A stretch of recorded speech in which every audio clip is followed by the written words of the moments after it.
2월 2일 금요일 매일 성경 묵상 본문 말씀은 신명기 17장 14절에서 20절입니다.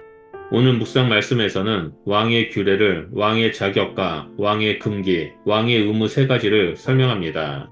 특이하게도 여기에는 왕의 권한과 특혜에 대한 구체적인 설명은 없습니다. 오히려 그러한 것들을 최대한 견제하고 있습니다. 14절에 우리 위에 왕을 세워야 하겠다는 생각이 나거든 이라는 구절을 통해 왕은 백성들의 선택에 의해 될 수 있음을 알려집니다. 이것이 이방의 왕정과 가장 다른 점입니다. 하늘의 왕이신 하나님만으로도 충분한 이스라엘에게 인간의 왕은 불필요하며 지상 왕권 자체는 하나님께서 기뻐하시는 제도가 아닙니다. 그런 이스라엘이 만약 왕이 세워진다면 어떠한 왕을 세워야 할 것인가에 대한 궁금증이 생깁니다.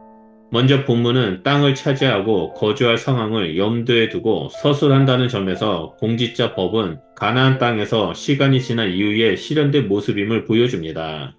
모든 민족들 가치는 이스라엘이 주변 국가의 통치 시스템을 이해하고 있고 그러한 형태를 수용하려 하고 있음을 보여줍니다. 이와 동일한 목소리는 사무엘상 8장에서도 나옵니다. 사무엘상에서는 왕권에 대한 비판적인 목소리가 강하지만 신명기는 그것에 대해 부정적이지는 않습니다. 15절에 반드시 하나님께서 택하신 자를 세우라라는 명령에서도 확인됩니다. 여기서 택하다라는 동사는 여호와의 선택 사상을 보여주는 용어입니다. 그리고 이 용어는 왕권에 대해 긍정적이라는 점을 묘사합니다. 이스라엘이 택한 왕의 조건으로 가장 먼저 언급되는 것은 내 형제 중에서입니다. 이것은 뒤이어 나오는 타국인을 내 위에 세우는 것을 금지하는 명령과 유사한 의미입니다. 본문에 언급된 형제는 이스라엘 전체를 가리키므로 신명기는 이스라엘 왕을 유다 지파 출신으로 제한하지 않습니다. 본문은 카리스마적 지도력에 대해서도 왕권 세습에 대해서도 언급하지 않습니다. 16절과 17절은 네 가지 금지 명령이 나옵니다. 첫째로 말을 많이 두지 말라고 명령합니다. 말은 군사력을 의미하는 기병대를 창설하는 데 필수적입니다. 고대 애굽은 많은 말과 강한 군대를 보유하고 있었는데 이스라엘 또한 그들과의 교역을 통해 군사력을 확장하려고 시도했음을 보여줍니다. 이에 덧붙여 본문은 둘째로 병마를 얻기 위해 백성을 애굽으로 돌아가게 하지 말라라고 명령합니다. 병마를 얻기 위해 애굽으로 사람을 보내는 이유는 그곳에 좋은 말이 많았고 애굽은 군마를 수출하는 국가였기 때문입니다. 셋째 왕이 금지해야 할 것은 아내를 많이 두는 행위입니다. 본문은 아내를 많이 두어서는 안 되는 이유로 그의 마음이 미혹되는 것을 말합니다. 여기서 미혹되다라는 말의 히브리어 원래의 뜻은 떠나다입니다. 본문은 아내를 많이 두지 말라고 서술할 뿐 이방인 아내를 많이 두지 말라고 말하지 않습니다. 따라서 우리는 이것을 근거로 여성에 대한 부정적 해석을 이끌어내서는 안 되며 또한 이방 여인으로 한정해서도 안 됩니다. 왕이 많은 여인을 아내로 맞이하는 이유는 그것이 자신의 정치적 세력을 확장하는 것과 연결되기 때문입니다.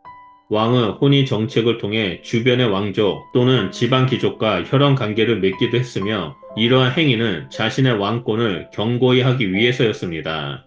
정리하면 아내를 많이 두지 말라는 명령은 왕의 권력을 제한하는 금령입니다. 넷째, 왕에 대한 금령은 은과 금을 많이 쌓지 않는 것입니다. 이는 왕이 지나치게 많은 재력을 쌓은 것을 금지한 것입니다. 이처럼 왕의 규례는 왕이 자신의 권력을 강화할 수 있는 수단, 즉 군사력, 정치력, 재력을 제한합니다. 마지막으로 왕의 중요한 의무가 나옵니다. 숱한 왕의 의무가 나열될 수 있지만 신명기의 왕의 규례는 오직 한 가지의 의무만 부여합니다. 그것은 하나님의 말씀을 읽고 연구하는 것입니다. 왕이 반드시 기억해야 하는 왕의 의무 조항들이 하나님의 율법서 안에 다 들어있음을 의미합니다. 이는 왕에게 가장 중요한 통치 원리는 하나님의 말씀이라는 뜻입니다. 왕은 율법서의 등사본을 항상 옆에 두고 읽어야 합니다. 이 등사본은 히브리어 문장으로 볼 때 왕 자신이 제사장이 소지한 원문을 베껴 기록한 책으로 신명기를 포함한 모세오경 전체로 볼 수 있습니다. 이 등사본을 왕은 항상 옆에 두고 읽어야 합니다. 항상 옆에 두고라는 말의 히브리어 원문의 의미는 그의 곁에 두고입니다. 따라서 왕의 휴대폰으로 어디서나 소지하고 다녀야 함을 암시합니다. 이 말의 취지는 항상 율법서를 소리내어 읽고 연구하라는 뜻입니다. 이스라엘의 영원한 왕은 여호와 하나님이십니다. 왕은 하나님의 대리자일 뿐입니다. 그렇기 때문에 왕은 하나님 나라의 정체성을 간직하며 하나님의 말씀을 읽고 연구하며 준행해야 합니다. 그래서 본문 말씀에서는 왕의 의무를 단 한 가지만 언급한 것입니다. 즉 하나님의 말씀을 늘 가까이 하는 것입니다. 말씀에 따라 살면서 좌우로 치우치지 않고 늘 여호와 하나님을 경외하기를 배우는 것입니다. 이것이 왕의 의무라 할 수 있는 외교, 정치, 인재 등용보다 더 중요했습니다. 가나안 정복을 앞둔 여호수아에게도 동일한 명령이 주어졌습니다. 이처럼 하나님 마음에 합당한 지도자가 되는 것은 그분의 말씀을 사랑하고 그 말씀 안에서 하나님과 깊은 사귐 속에 들어가 준행하는 것임을 알 수 있습니다. 우리는 예수 그리스도를 통해 하나님의 택하심을 받고 왕같은 제사장이 되었습니다. 우리 역시 만왕의 왕이신 하나님을 대리하는 자로서 하나님 말씀 가운데 거하며 하나님의 뜻을 이루는 자입니다.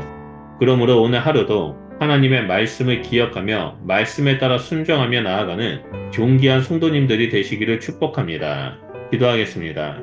하나님 우리를 선택하시고 이 땅에서 우리를 왕같은 제사장으로 삼아주셔서 감사드립니다. 우리가 하나님의 대리자로서 하나님의 뜻에 합당한 삶을 살기를 소원합니다. 하나님 우리 가운데 지혜와 계시의 영을 주셔서 하나님의 말씀을 읽고 연구할 때마다 그 안에 숨겨진 하나님의 뜻을 발견하게 하여 주시옵소서. 그래서 하나님의 뜻을 이루며 이 땅에서 온전한 공동체를 이루며 하나님의 백성된 삶을 살아가는 자가 될 수 있도록 인도하여 주시옵소서. 그렇게 행하실 주님을 찬양하며 예수 그리스도 이름으로 기도드립니다. 아멘.